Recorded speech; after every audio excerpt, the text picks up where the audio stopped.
Have you ever read something you considered, sacred, only to feel a little bit of fear or maybe anxiety instead of peace? What if those feelings were actually based on an older interpretation? And what if a completely new perspective could unlock this profound sense of freedom? Well, today we're doing a deep dive into exactly that. We've got your provided sources right here from Dr. Roy E. Richmond's upcoming book, From Fear to Freedom, and we're really focusing on his insights into the book of Hebrews. That's right. Dr. Roy suggests that Hebrews, which many see as, foundational, actually contains some of what he calls the strongest fear-producing words in the whole New Testament. So our mission really is to unpack his very careful look at 5 key verses. He's shifting our whole understanding away from those traditional, often fear-based religious views towards what he calls a freedom meaning. And this is rooted, he argues, in the original Greek and Aramaic. It's really about moving from this idea of external judgment to internal liberation, expanded awareness. Okay, fantastic. So let's unpack this journey then, from fear to freedom. We'll focus on our awareness and our connection to spirit. But before we jump right into the verses, maybe for anyone who's maybe new to Dr. Roy's, let's say, unique viewpoint, could you give us just a quick primer on some core concepts, things that really define this freedom meaning? I'm thinking in terms like logos awareness and separation thinking. They seem pretty foundational. What do they actually mean in his framework? Absolutely. Good question. Think of it maybe like this. Logos awareness is basically tuning into the universal truth of our inherent unity with Source, with everything. It's recognizing that life is eternally connected, right? That there's this intelligent, harmonious order, and we're fundamentally part of it. And it's not just, understanding it in your head. It's like an embodied knowing. You feel it. Separation thinking, then, is pretty much the exact opposite. It's that mental habit, often ingrained by culture or maybe past experiences, of seeing ourselves as cut off, isolated, fundamentally flawed even. This feeling of being apart from Source or apart from others or, even from our own true self. That's what Dr. Roy really points to as the root of so much fear and spiritual, discomfort. And we'll see how shifting from one to the other, from that separation thinking to logos awareness, is really what unlocks this profound freedom in these ancient texts. That's a fantastic setup. Really helpful. Okay, knowing that, let's dive into Hebrews chapter 2, verse 1. The King James Version reads, "Therefore we ought to give the more earnest heed to the things which we have heard, lest at any time we should let them slip." Now, for generations, religious teachings have often used this verse, haven't they, to warn people about losing their salvation. Definitely. It's interpreted like if you don't hold on tightly enough, you let them slip, you could just drift away from God, maybe even be cast off completely. It really pounds home this idea that your eternal safety is, constantly on shaky ground, something you have to white knuckle, constantly work for. And that's exactly where Dr. Roy offers this profoundly different take. He says, the core difference isn't about the danger of damnation at all. It's the danger of distraction. Simple distraction. When you look at the original Greek, the word for slip, it's para, it actually paints a picture of something flowing past you. Like imagine a beautiful river you're just not paying attention to. It's not like something you physically drop. And earnest heed, it isn't about rigid rule following, it's prosechu, which means actively inclining your mind, your whole being, towards what Spirit is saying. Engaging your internal hearing, really. Okay, so if slipping isn't about losing salvation, but about losing focus, what's the biggest shift, like the most profound change in how we approach our spiritual practice if we really get this freedom meaning? What changes day to day if we understand it this way? Well, it's realizing that our spiritual work isn't about holding on tight to avoid falling off some cliff. It's about staying awake, staying receptive. The insight is your eternal security. Yeah. That's a given. Your experience of it, though, that's a choice of attention. Dr. Roy connects this metaphysically to truth flowing by without being integrated, taken into our being. It's not that your sacred self can slip away from Spirit. That's impossible in his view. It's that your awareness can let the truth, slip past by neglecting to hold it close, by simply being distracted. Think about the allegory he uses. Israel hearing the promise of Canaan. Right. Many of them let that promise slip while they were in the wilderness, not because God took the promise back, but because they focused instead on what they thought they lacked, on their complaints, allowing that truth of provision just flow right past their awareness. Like background noise they tuned out. Exactly. Or think about the manna in the desert that represented Logos truth. If it wasn't gathered daily, it just melted away, gone. The lesson is you have to attend to what Spirit says, or that moment of nourishment, that insight, it just passes by. And this deeper understanding, it's beautifully echoed in what Dr. Roy calls the voice of Spirit, which reminds us My child, you cannot slip from me, but my voice can slip past your distracted awareness. Do not fear losing your safety. You are secure in me. Instead, incline your ear, give heed to my logos.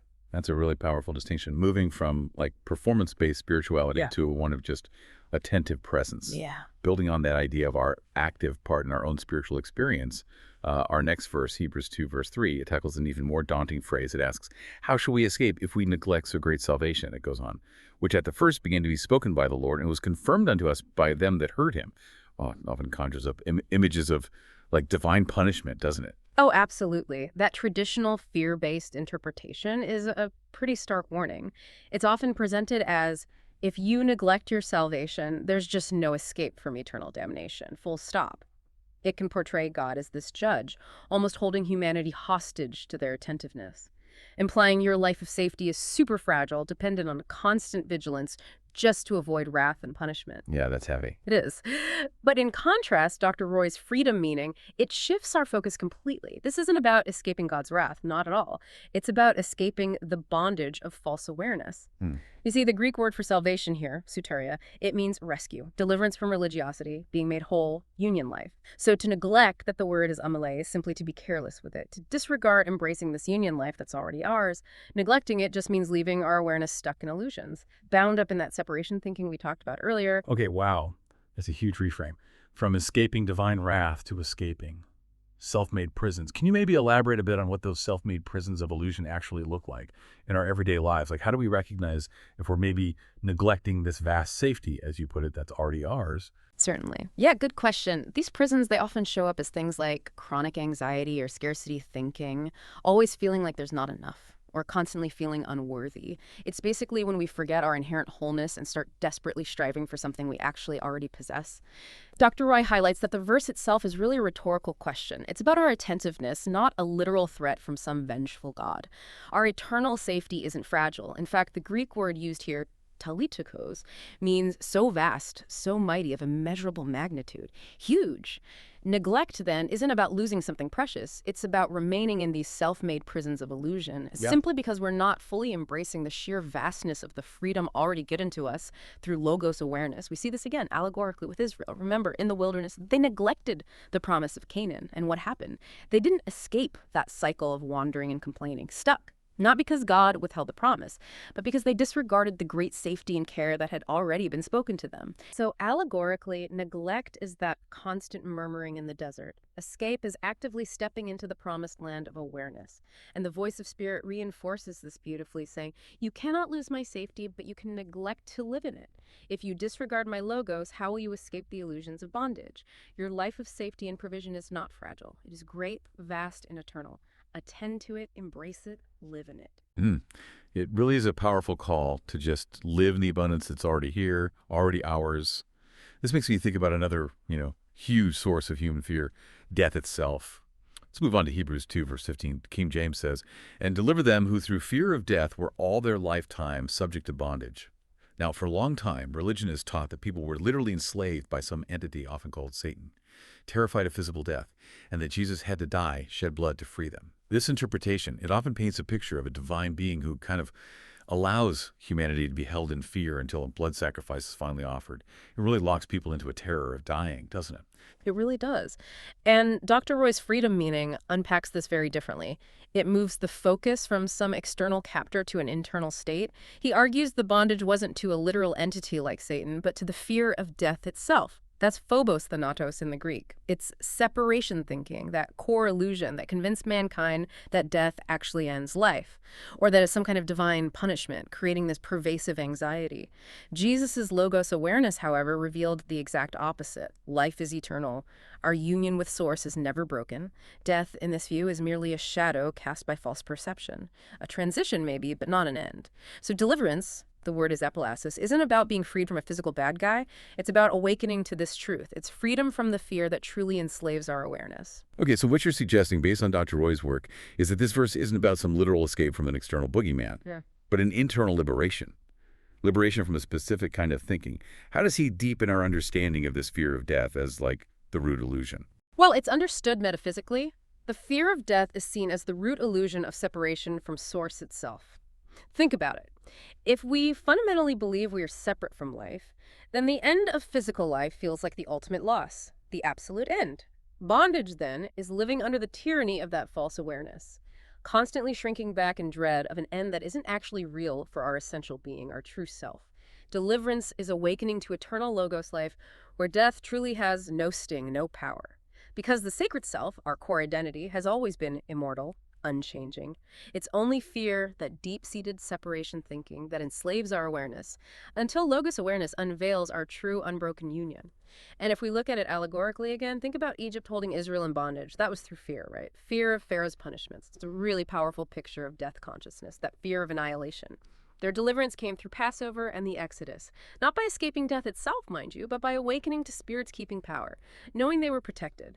So allegorically, Pharaoh represents that fear of death. Deliverance is the Red Sea opening, leading into life. And the voice of Spirit puts it this way: "My child, you were never bound to death, only to fear of it. That fear is a lie, a shadow that enslaves awareness. I deliver you not from death, but from fearing it. You are eternal, joined in me. Death cannot touch your being, for my logos life is your freedom." Wow. That liberation from the fear of death, that is truly profound. It feels like a weight lifted just hearing it explained that way. It makes you wonder then, what could possibly shake that kind of inherent safety once we've embraced it? Which I guess brings us to Hebrews 3, verse 12. Here, the concept of a bad heart of unbelief is often seen as exactly that kind of threat. The King James Version reads, "Take heed, brethren, lest there be in any of you a bad heart of unbelief in departing from the living God." Boy.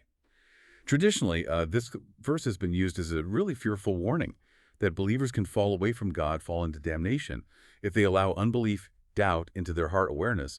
It could paint a picture of a conditional father, right? One who withdraws his favor if people struggle, which is a terrifying prospect, losing salvation. I know for many people that's a really deeply ingrained fear. Oh, absolutely. That's a very common and frankly understandable concern given how it's often been taught.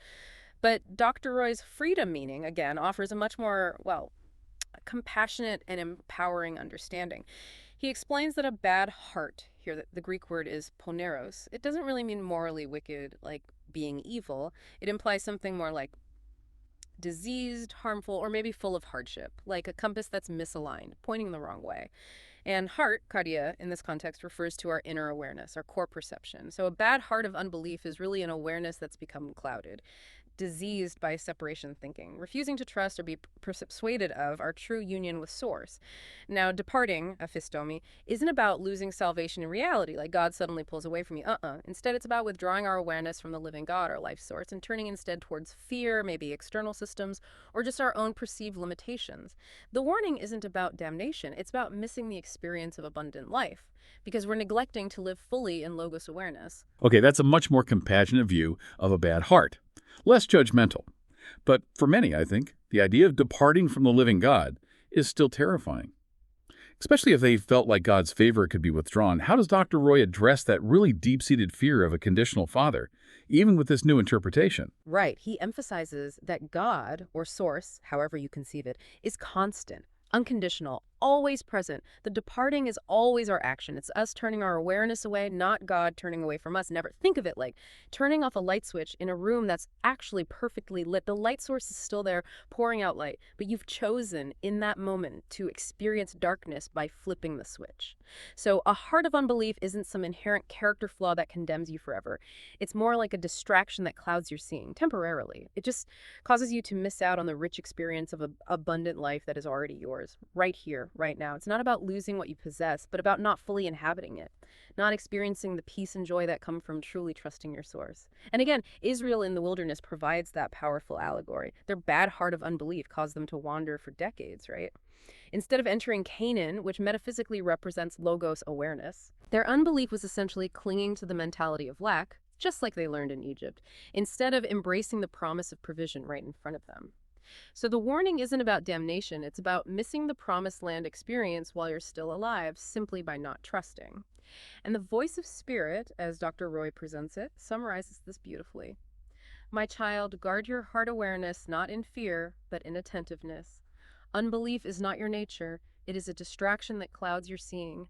Do not withdraw from me in thought, for you cannot in truth.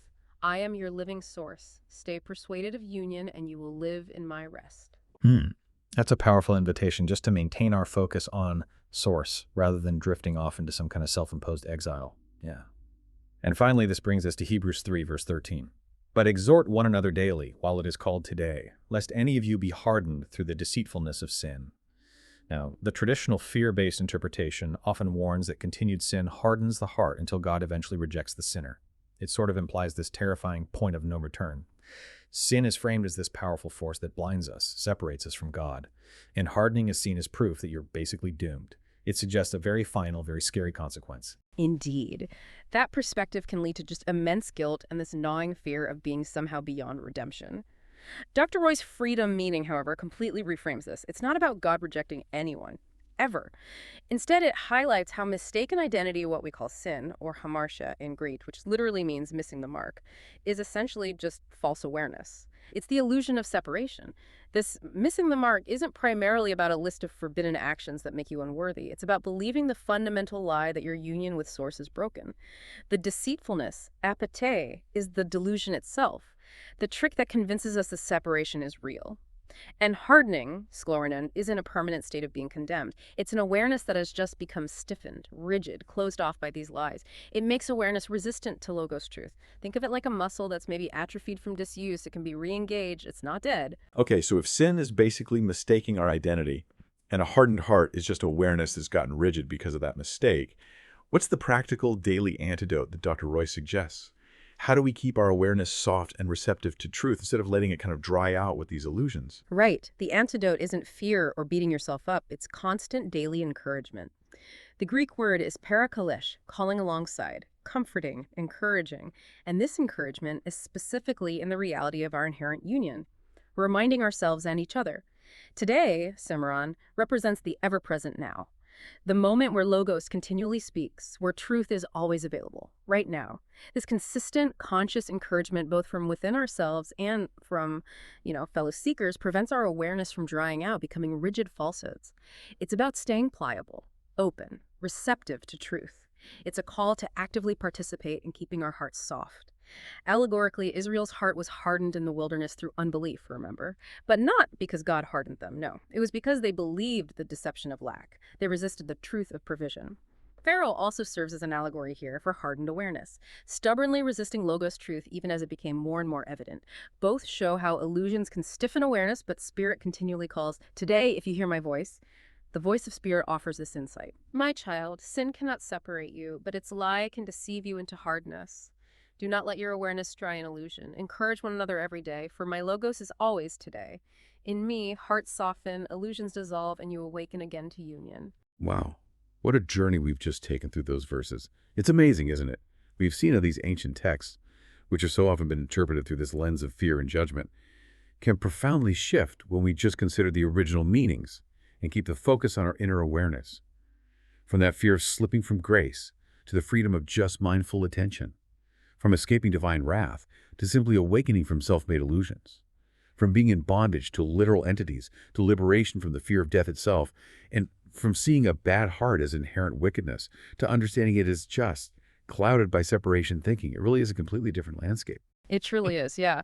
Dr. Roy's work really invites us to consider that maybe these verses aren't about some fragile, conditional security that demands constant striving and worry, but maybe they point towards an unshakable, eternal union that simply asks for our full, engaged awareness, our presence. It's really a call to embrace a vast safety that's already ours, right here, right now, rather than constantly fearing that we're going to lose it. It fundamentally repositions our relationship with these sacred texts, doesn't it?